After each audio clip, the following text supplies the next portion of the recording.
even an exec at Nike had said at the time, you've just committed career suicide. And I was like, I've never been more sure of a decision in my life.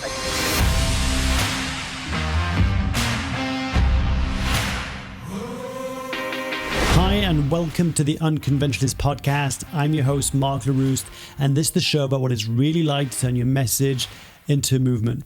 In each episode, I sit with an inspiring guest to ask them about their journey to living a more meaningful and purposeful life, about the ups and the downs and the lessons learned from both. Now, before I get into today's special episode, I wanted to make an announcement, and that is that if you've been following the journey, if you've been looking at the videos and listening to me over the last few weeks, since December, I've been talking about having been nominated as a finalist for Best Interview Podcast at the Podcasting for Business Awards 2021. I've done something which I've never done before, which is I said publicly that I really wanted to win this and that I wanted to own that I wanted to win this and believe not only did I deserve it, but that the body of work of the Unconventionalist could speak volumes in terms of guests and how they open up. And interview style podcast is my favorite style of podcast, and it's the podcast I take most pride in. But I've also been conscious and wary that competition is fierce and that I might not win. And this week we had the Podcasting for Business Awards 2021 ceremony that took place on the 26th of January 2021. And I am incredibly honored and delighted to let you know that the Unconventionalist podcast has won Best Interview Podcast of the year. So that's totally surreal. But I'm really glad that I get to say this now, especially before today's guest, because today's guest was one of the first people to congratulate me on LinkedIn when they saw that I posted that. But more importantly, I just want to say thank you. Thank you to the whole team from way back when Steph Slack and Bed Bradbury got on board and helped me out all the way through the iterations with Joe Bradshaw, Riley McGee, and of course, Andrew Miller, who's been editing all these videos of the past few seasons. So it has been a team effort in that sense, and I'm incredibly grateful, but also grateful for all the guests who've trusted me with their time over the years and who shared openly their stories and just took off the curtain and opened up the bonnet, and everyone got to see who they really were. So really appreciate that. But of course, thank you. Thank you for the viewers. Thank you for the listeners for making this show so special. I'll continue to show up and serve. But I just wanted to share this news with you. I've made a little video. I don't know if it's released by now, by the point you see this video, but it'll be up shortly, where I kind of film my reaction. And hopefully that will be fun to watch. But anyway, just want to say a big heartfelt thank you, which leads me to transition to introducing today's guest. Today's guest is a special guest for me. It's one of these rare gems that I come across online who doesn't necessarily have a prolific profile, where I haven't seen this guest being interviewed on any other big shows or having a ton of information available online to find out. But I'll tell you what, when my client and friend Robbie Thompson reached out and shared with me the website of bonfireofseoul.com, and I saw Duke Stump's words in the video and what he was standing for, and this belief that the world doesn't need another business school, but what it needs is a new school of thought, that he wants to make Harvard Business School obsolete by not leading by a playbook, but by leading with principles. How does philosophy blend in the world of business, and how can we ask ourselves better and bigger questions around what it means to be human effectively at work, right? And he's a beautiful soul. He's done some incredible things. Forbes have named him one of the 50 most important CMOs in the world. He's passionate about building emotionally charged, iconic brands. He's got decades of experience, and he's worked for the likes of Nike, 7 Generations, and Lululemon. In fact, you'll hear the incredible story of how he was part of the team that resuscitated Lululemon as a brand when they were going to be the number one brand who would not exist the following year, according to the Wall Street Journal. So it's a beautiful story, beautiful adventure, and I'm really grateful for Duke's input. If you enjoyed today's conversation in any kind of way, please let me know by comment below, and make sure to subscribe to this show, whether that's on Apple Podcasts, Spotify, or here on YouTube. As always, when I hear people share this episode with other people who need to hear it, that's where my heart opens, and so appreciate it, because that's how we're going to spread the word. That's how we're going to make a bigger impact in the world. No impact's an island, so I need your help. So thanks for that. Without further ado, ladies and gentlemen, I've got no more words except to say I introduce you the powerful, the one and only Duke Stump.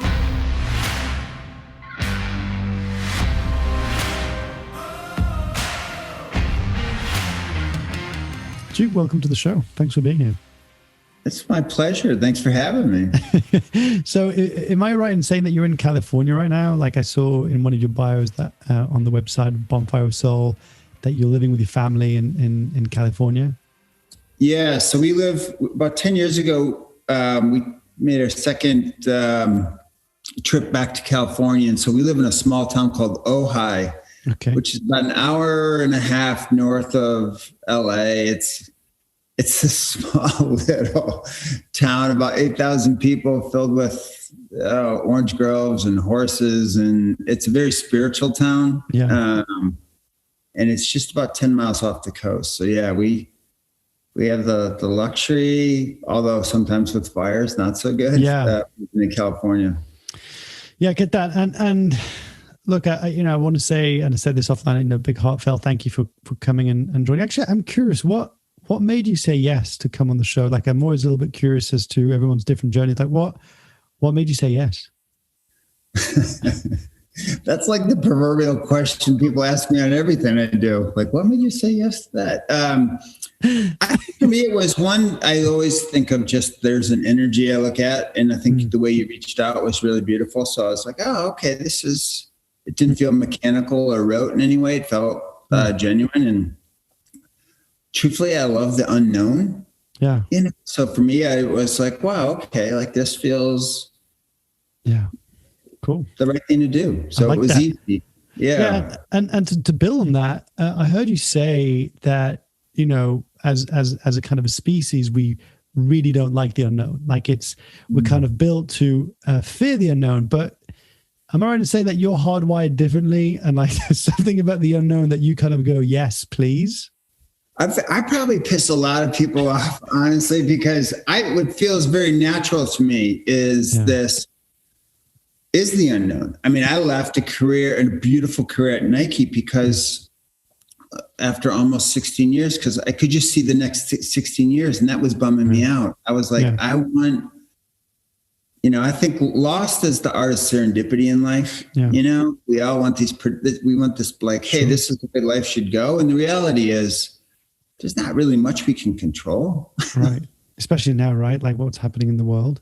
Right. Think about all the people who did the right things. They created a small business or a restaurant and worked their asses off. And, who could have ever anticipated a global pandemic? I know. I don't know. Well, maybe some people could have, but I just think it's that level of the unknown is something. As the human condition, we loathe it, but I actually really revel in it. Yeah. I mean, look, from the little information I could gather online in terms of podcasts, and I kind of managed to go on the website of Bonfire of Seoul, and I asked a friend who was on the course if he could give me any juicy details that he learned on the course that could be helpful. But one of the things, and actually just for people listening or watching, is you came across because a client turned friend of mine sent me this and says, look at this, I think you're going to love this.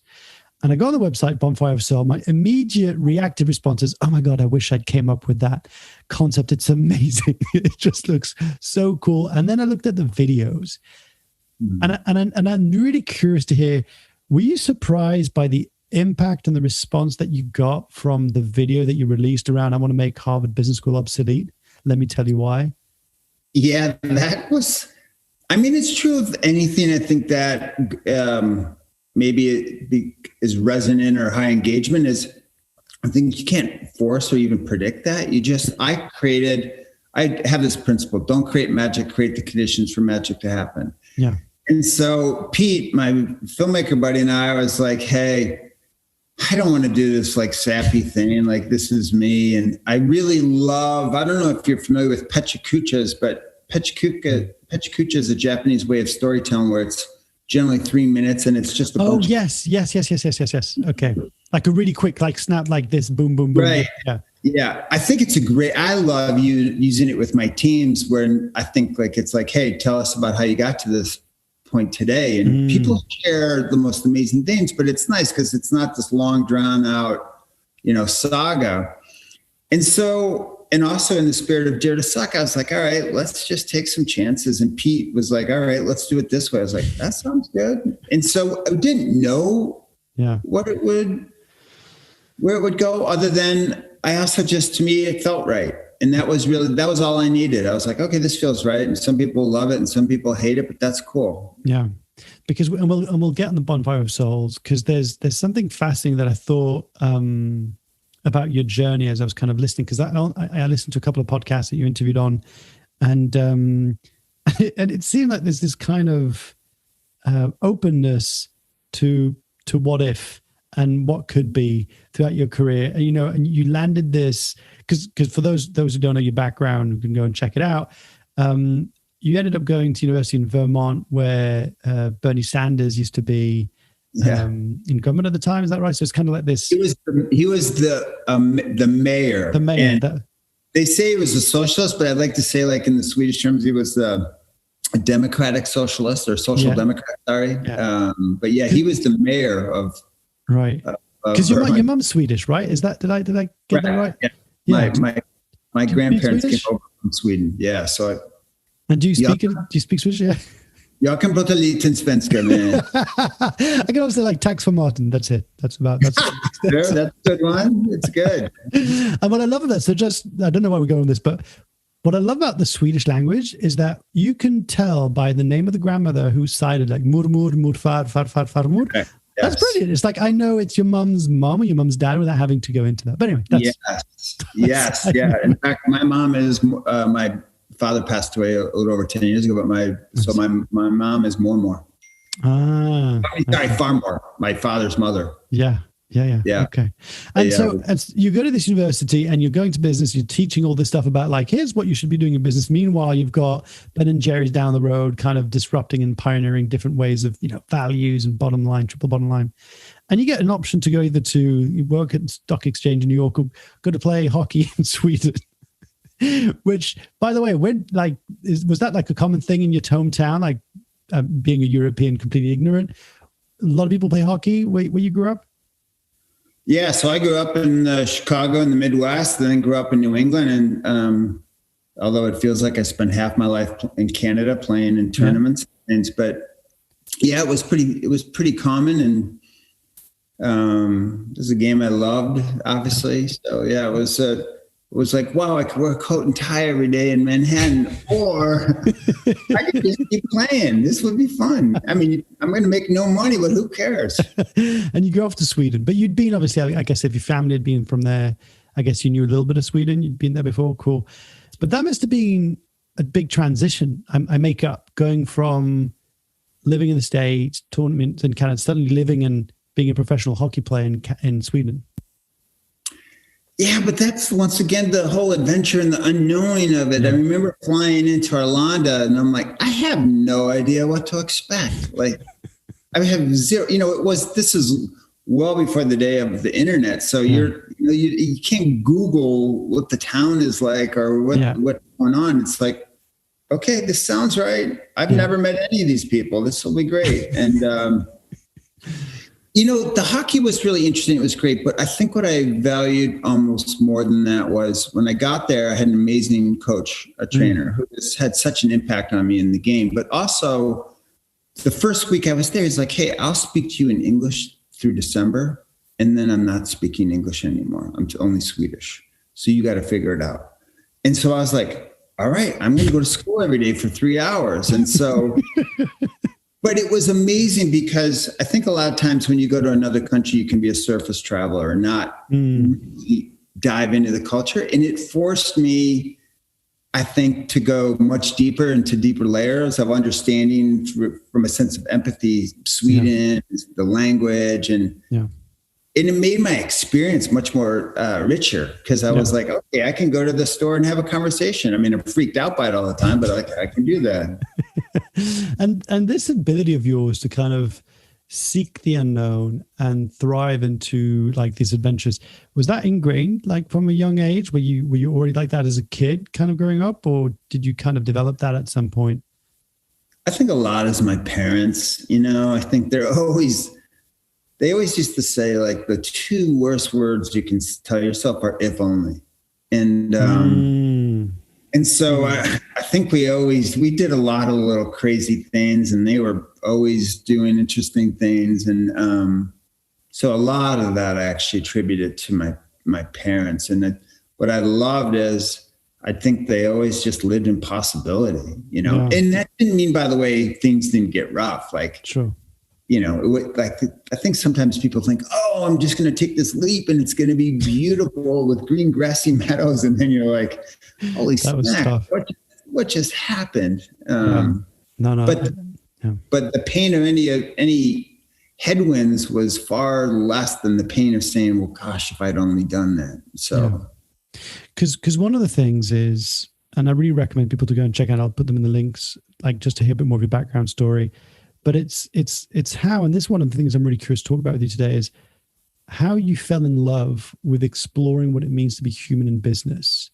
Yeah. Because if you had to go back in time and sort of pinpoint the moment when you started getting curious about that specific topic, where would you go back? What would be that moment? Well, you touched on it at the beginning. When I was in school, I'm an economics major, and I am struggling through classes, like really struggling. In fact, all I really wanted to take was philosophy classes. And but down the street in Ben & Jerry's, I think they were launched in like late 70s, 78. Mm-hmm. I'm in college and university, and they're down the street, and it's 1984. And I'm watching them operate, and it looks fun. Anytime you met someone from Ben & Jerry's, it was like, God, these people actually just seem really like they're finding a lot of contentment and joy from this adventure versus, juxtapose that in a business class and what we're learning. I'm like, I can't do this. Like, this is. So I think it was the Ben & Jerry's piece. Yeah. And then that planted the seed of like, there's a way of doing things differently than what I'm seeing or sensing or being taught. Yeah, like even the title of the podcast, I think the unconventional to me felt very conventional, meaning why would you not want to make sure that people are really flourishing and happy and and they can, like I'm obsessed with right now, like what does it mean to show up as your effortless self at work? Like there's not a 9-to-5 persona, there's like your everyday persona. And how can cultures actually foster that, not force you to become something different, but really embrace the fact like, hey, this is who I am. So and so Ben & Jerry's, especially at that time, I mean, it was going crazy. Like they were doing stuff that you would be like, what? And so I'm really, really admire how they've gotten back lately, I think, to their original core values and essence, which is like, I think the original essence statement was something like joy for the belly and the soul. And the soul was the idea of,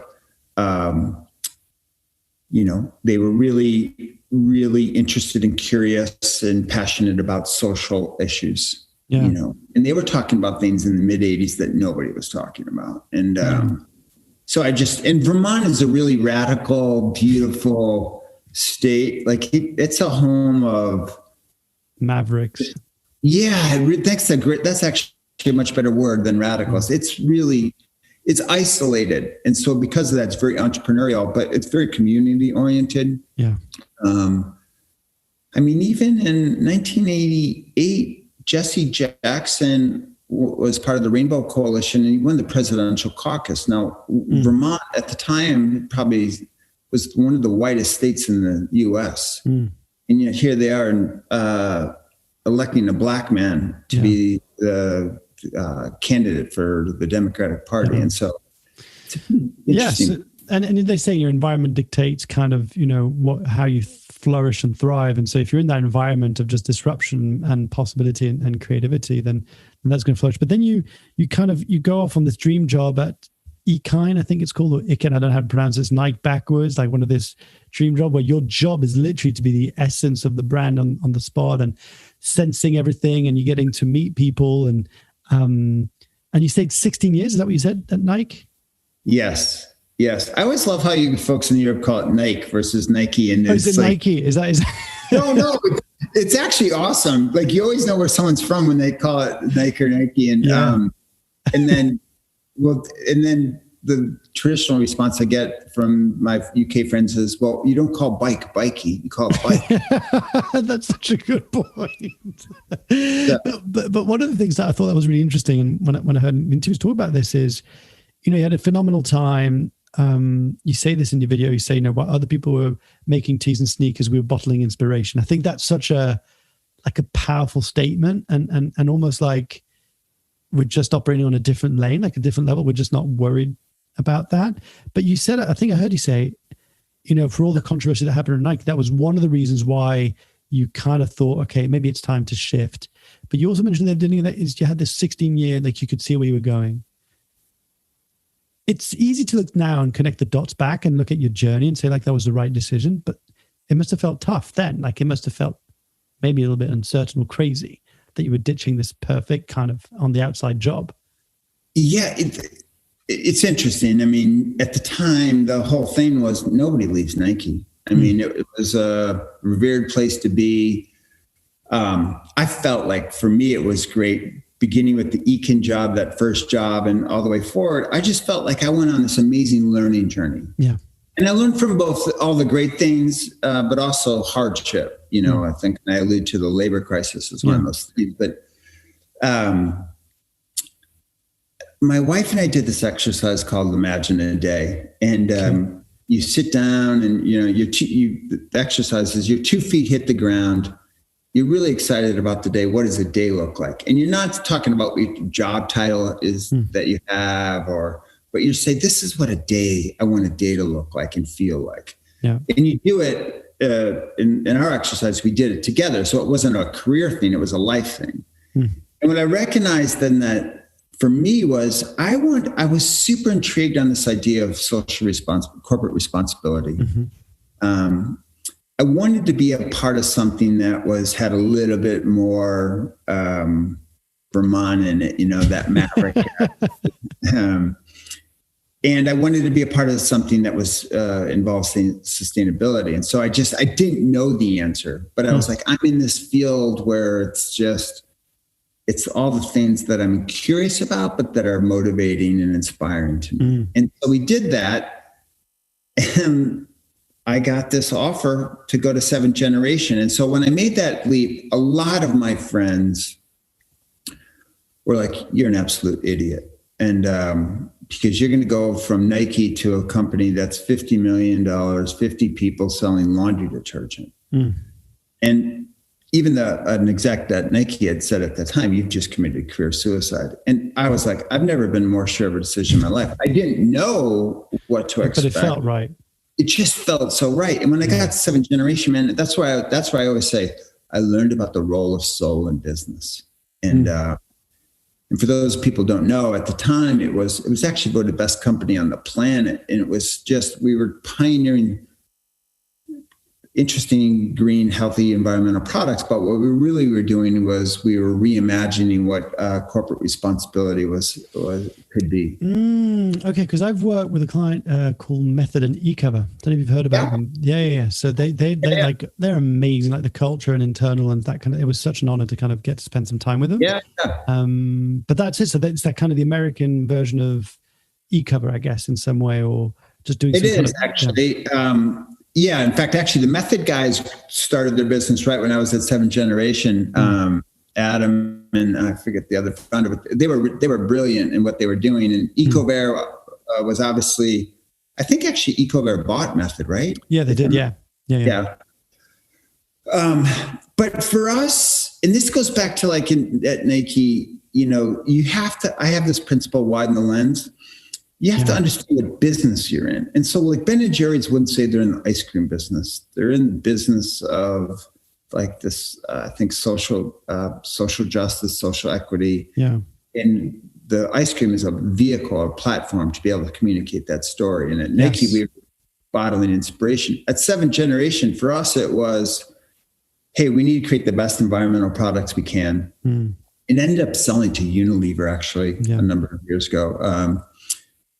But it was really about, we want to reimagine corporate responsibility. I mean, I so fell in love with the idea of transparency and honesty as a company. And it was amazing. Like, I remember we would make I think there was one time, there was a third party had done an audit on one of our products, and there was a substrate material that shouldn't have been there.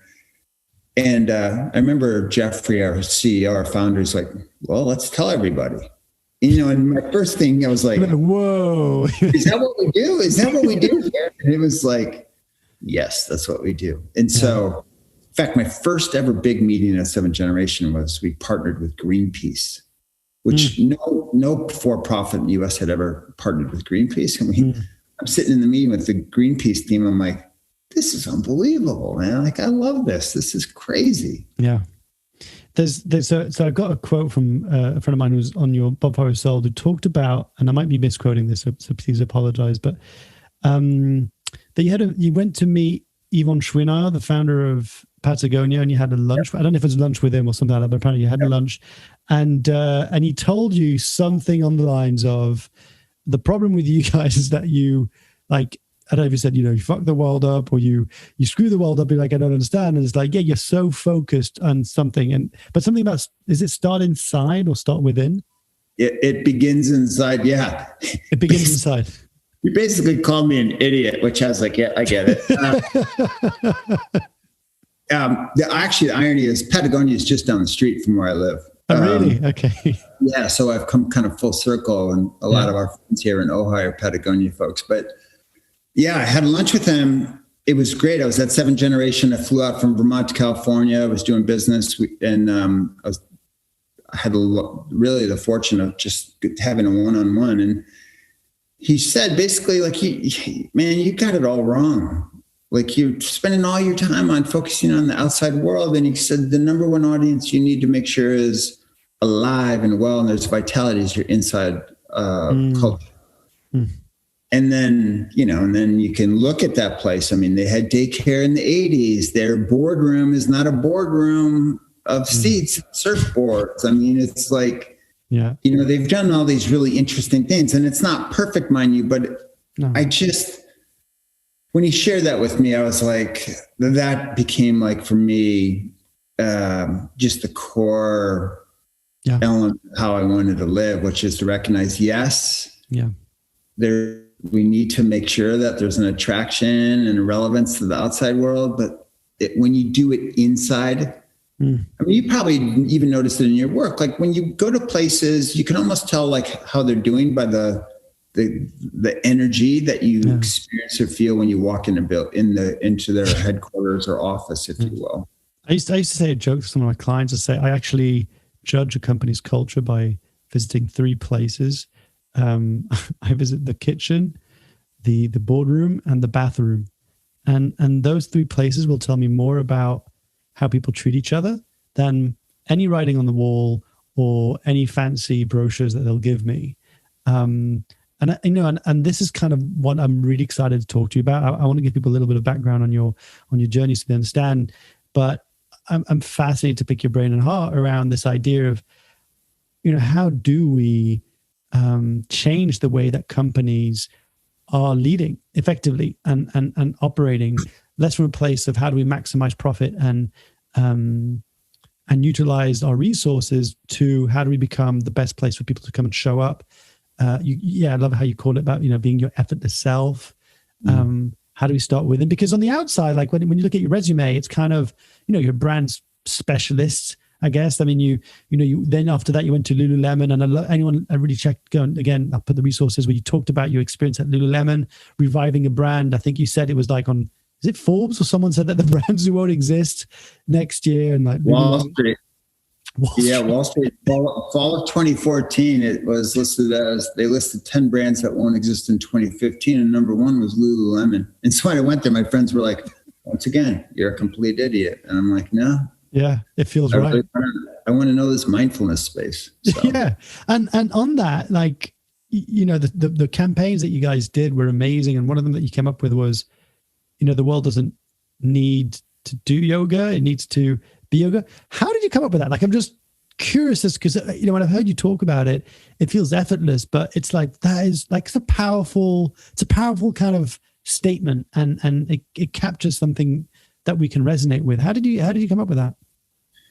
Well, it starts with, and this is where Nike, I just feel once again, like I feel blessed. I went to this place that was such a fertile learning ground for me. And so for me, the key question any company needs to ask is, what does the world need most that you're most uniquely qualified to deliver?